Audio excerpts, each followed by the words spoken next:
नमस्कार बंधुगण समस्त मोर जय जगन्नाथ। आशा करुच्ची कि आपण मैंने समस्ते भल थे। तो बंधुगण आज वीडियो आम जाना कि गरुड़ पुराण में उल्लेख थी भयंकर कथा मृत्यु विषय।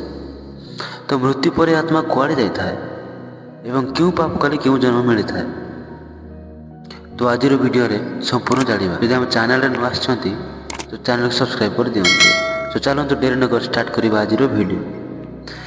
जन्म पर मृत्यु सत्य अटे एक समस्ते जानती और आखिर देखती किंतु मृत्यु पर जीव जन्म ग्रहण करे एक बहु लोक विश्वास करती नहीं। कारण जो देहटा सहित समस्ते संपर्क रखी संसार में चल प्रचल होता से ही देहटा को मलापर पोती पकाती बा पोड़ी पकाती से देहटा जे पुणी फेरी आसब ए संभावना मोटे न था। तेणु मृत्यु पर जन्म अच्छी यह कौन सत्य कि कमेंट निश्चय जनइबे। जीव कहले केवल जे देहटा को बुझाए यह अज्ञानी मानकर गोटे भूल धारणा। ए शरीरटा गोटे जड़ वस्तु यह पंचभूत अर्थात जल वायु अग्नि पृथ्वी और आकाश तत्वरु तैयारी होता है। आम शरीरटा पितार बीज और मातार रजरे थिबा तत्वरु मातृगर्भरे तैयारी हुए।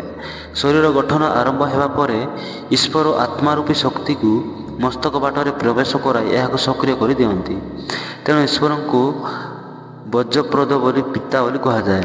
आत्मा शरीर त्याग कर चलीगले ए जड़ देहटा मरी जाए। आत्मार मृत्यु हुए नहीं। यह गोटे देह छाड़ी अन्य देहरे प्रवेश करे अर्थात अन्य माता गर्भरे प्रवेश करी पुणी सक्रिय हुए। यह हेउची मृत्युर रहस्य। क्यों कर्म कले क्यों जन्म लाभ हुए तो आसतु जानिबा। गरुड़ पुराण में पूर्वजन्म विषय कहुई प्राणी मातृगर्भरे बढ़ुवा समय ताकू तार पूर्वजन्म विषय सब जन थाए। से किपरि मृत्युवरण करिथिला कौन कौन पाप करिथिला आज सब कथा ताकू मन थाए। किंतु जेतेबेले से मातृगर्भर बाहर को आसे तो ताकू प्राकृतिक वायु स्पर्श करे सेतेबेले से तार पूर्वजन्म को पूरा भूली जाई थाए। यह हूँ जन्म मृत्यु चक्रर नियम। जो व्यक्ति निजर प्रिय बंधु को अपमानित करिथाए कि तांको सह विश्वासघातकता करिथाए से भली व्यक्तिर आत्मा पुनर्जन्म गध जन्म पाइथाए।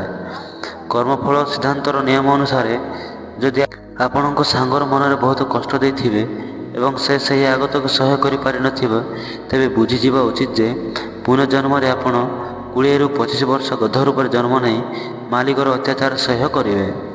यदि आपणकर पाप क्षमायोग्य होइथिबो तेबे कर्मफल सिद्धांत नियम अनुसार आपण गध जन्म शीघ्र मुक्ति हेबे। जो व्यक्ति माने निज माँ बापा को पचारती नहीं एवं तांको मन में कष्ट दियंती एवं घर थाई तांको जराश्रम रखि थांती से व्यक्ति आसंता जन्म रे कईंच जन्म नहीं थांती। कईंचर बयस होउची 80 रु 120 वर्ष होता है। तामाने ए कर्मफल सजा ताको बहुत लंबा होता है। कहुए कि कईंछर पूर्वजन्म पाप एते गभीर होता है जे ताको मृत्यु सब बेले गड़ाऊ थाए। तेणु से निज शरीर को सब बेले लुचाई रखि थाए। जो व्यक्ति मालिकर विश्वसनीय हो मालिक सह विश्वासघात करिथाए से परजन्म रे मांकड़ शरीर में प्रवेश करिथाए। एही जीवन काल 20 वर्ष होता है। जे अन्यर धन यथा सुना गहना टंका आदि को छलना और कपटता कर नहीं थाए से व्यक्ति परजन्म रे कीट पोक माछी आदि जन्म नहीं थाए। कुआ जन्म से ही व्यक्ति धारण करे जे घर को आसीथिबा ब्राह्मण अतिथि और गुरुजन को सम्मान दिए नहीं।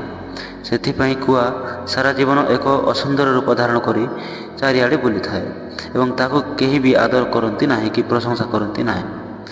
तो दर्शक बंधु यही थिला आजिर वीडियो। तो जदि भल लगी तेज गोटे लाइक करके आम चैनल सब्सक्राइब कर दिंतु।